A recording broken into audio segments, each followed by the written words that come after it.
Salut à tous et bienvenue sur une nouvelle vidéo traitant des films Disney. Aujourd'hui, ce n'est non pas un mais deux films qui seront à l'œuvre dans cette vidéo, l'un pour lequel j'ai beaucoup d'affection et l'autre pas du tout. Alors sans plus tarder, commençons par Fantasia. Film dont la production a été lancée peu après Blanche-Neige et les Sept Nains et en parallèle de Pinocchio, Fantasia sortit au début de l'année 1940. Bien que considéré comme l'un des classiques d'animation Disney et malgré de bonnes critiques, il n'aura à sa sortie pas le succès habituel des précédentes productions, faisant aussi le frais du déclenchement de la Seconde Guerre mondiale lors de son arrivée sur le marché européen. Initialement conçu comme devant être le premier volet d'une série, le second volet verra le jour près de 60 ans plus tard grâce à la volonté de Roy Edward Disney, neveu de Walt, qui produira Fantasia 2000. Ce film fait plus de 2 heures et est donc une véritable souffrance à suivre. Désolé, je vais essayer de rester le plus objectif possible, mais sachez juste que je n'aime pas ce film. Fantasia se veut une véritable expérimentation artistique mettant au premier plan la musique et l'animation. Le film ne comporte aucun dialogue si ce n'est la voix du conteur. Le film est composé de 7 séquences illustrant 8 morceaux de musique classique. C'est une expérience musicale unique en son genre dirigée par Leopold Stokowski.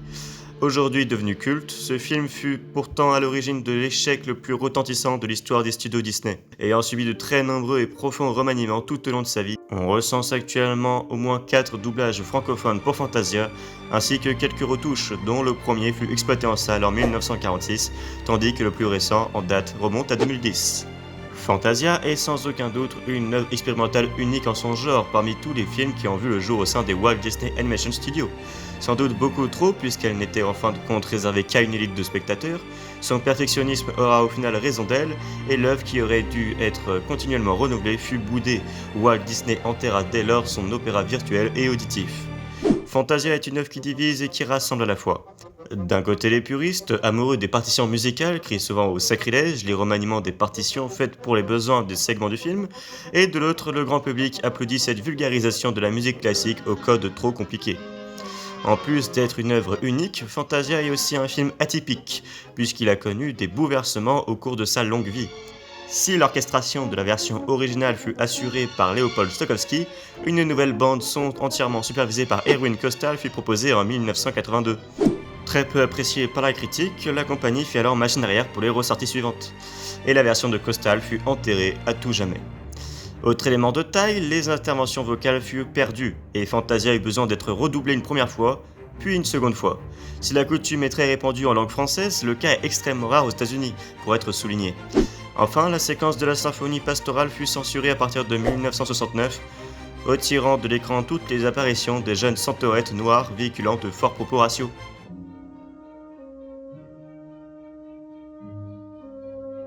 Je tiens à préciser avant de vous dévoiler la note de ce film que j'aime la musique classique. Je n'y suis pas du tout hostile, bien au contraire. Cependant, j'aime aussi les grandes histoires, c'est pour moi le principe même d'un film, et Fantasia en est dénué. C'est pour cela que pour le scénario j'ai mis 0 sur 5, parce qu'il n'y a clairement pas d'histoire, c'est juste une suite de mini courts-métrages sur fond de musique muet.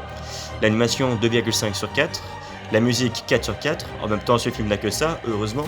L'impact culturel 0,5 sur 2, puisqu'il n'a pas eu énormément d'impact, d'ailleurs le film n'a pas spécialement marché, et la suite qui arrivera dans les années 2000 sera plus une suite nostalgique qu'autre chose. La vibe 1 sur 5, ce qui lui donne un total de 8 sur 20. Cette note peut vous paraître un peu dure, mais bon, je vous avais dit que j'aimais pas ce film. Maintenant, passons à un film que j'apprécie vraiment pour remonter un peu l'ambiance de la vidéo. Passons à Dumbo. Je tiens à préciser que je ne parlerai ici que du dessin animé et non pas du remake live, tout simplement car je ne l'ai pas vu. Initialement conçu à l'origine comme un court-métrage expliquant sa très courte durée par rapport aux autres films du studio, 1h04, Dumbo l'éléphant volant a les honneurs d'une projection spéciale à la seconde édition du Festival de Cannes en 1947, où il reçoit d'ailleurs le Grand Prix international du dessin animé. À ce jour, le long métrage dispose de 2 doublages, celui d'origine de 1947 et son redoublage de 1980. C'est le 5e long métrage d'animation et le 4e classique d'animation des studios Disney, et il est sorti aux États-Unis en octobre 1941. La production de ce film avait pour but de compenser les faibles recettes de Pinocchio et Fantasia, tous deux sortis en 1940. Effectivement, les budgets des 3 premiers longs métrages de Disney dépassent leurs prévisions, avant même leur sortie. celui de Pinocchio explosant le plafond économique de la firme. Or, malheureusement, ni Pinocchio ni Fantasia ne réalisent les résultats escomptés. Les revenus ne dépassant pas le million de dollars pour leur première exploitation, le studio Disney lance alors la production de Dumbo, dans le but d'obtenir quelques revenus afin de financer d'autres projets plus ambitieux. Dumbo n'est pour ainsi dire pas une pièce maîtresse du catalogue des longs métrages animés.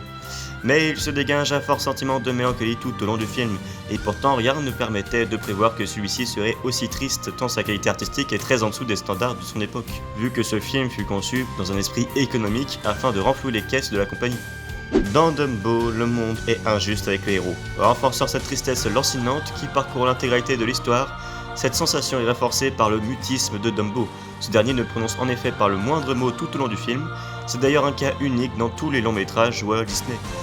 On se pose alors la question sur ce point. Est-ce parce qu'il est trop jeune pour pouvoir s'exprimer, ou bien au contraire cette hostilité lui a ôté la volonté de parler? Tout autant, les animateurs réussissent à retranscrire ses émotions dans ses gestes et ses attitudes. Un véritable tour de force. Artistiquement, Dumbo se veut à la fois une expérience visuelle et auditive à l'image de Fantasia. Une expérience narrative comme Blanche-Neige et les 7 nains, mais aussi une expérience burlesque comme les courts-métrages. Dumbo est en effet à la croisée de tous ces genres, ni long-métrage, ni cartoon, ni compilation. La relative courte durée du film et son animation simpliste, bien qu'élégante, ne permettant pas de trancher. Il faut dire que le film enchaîne séquences réalistes et surréalistes lorsque Dumbo rend visite à sa mère. On est pris par l'émotion du moment de cette retrouvaille, mais juste après démarre une séquence tout aussi ésotérique que culte, intervenant après un moment propice pour sortir le spectateur de l'empathie qu'il partage avec Dumbo. On assiste alors ainsi à un impressionnant défilé d'éléphants roses psychédéliques, une scène qui détonne particulièrement avec le reste du film et pose les bases de ce que l'on retrouvera par la suite dans Alice au Pays des Merveilles. Une scène qui ne fut pas exemptée des polémiques d'aujourd'hui, comme pour Pinocchio avec la présence d'alcool et de tabac dans un dessin animé destiné aux enfants. Ce film n'est pas sans défaut, puisqu'au final, le scénario, bien que prenant et sympathique, est un peu simpliste. Le film souffre de quelques longueurs et peine à faire avancer son intrigue tellement celle-ci est sommaire. Une seconde polémique est, elle, née durant les années 60, et elle est actuellement remise au premier plan. La personnalité des corbeaux, certains y voient en effet une caricature négative de la culture afro-américaine, au même titre que Mélodie du Sud, alors que d'autres démontrent au contraire l'aspect positif de ces personnages. Mais au final, qu'importe les polémiques, Dumbo a su traverser les générations de spectateurs et font de son héros l'un des plus connus du public. Bien qu'il soit un film à petit budget et qu'il soit foncièrement triste, il a su toucher le cœur de nombreux spectateurs. Tout le monde connaît aujourd'hui l'éléphant volant aux grandes oreilles. Passons maintenant à la note si vous voulez bien. J'ai mis pour le scénario 1,5 sur 5, l'animation 2 sur 4, la musique 2 sur 4, l'impact culturel du film de 1,5 sur 2, et la vibe, l'ambiance que j'aime bien personnellement, même si elle est un peu triste, que j'ai mis à 3,5 sur 5. Ce qui lui fait un total de 10,5 sur 20, un peu au-dessus de la moyenne parce que ça reste quand même un film pour lequel j'ai beaucoup d'affection personnellement. J'espère comme d'habitude que cette vidéo vous aura plu et moi je vous dis à plus tard pour d'autres vidéos.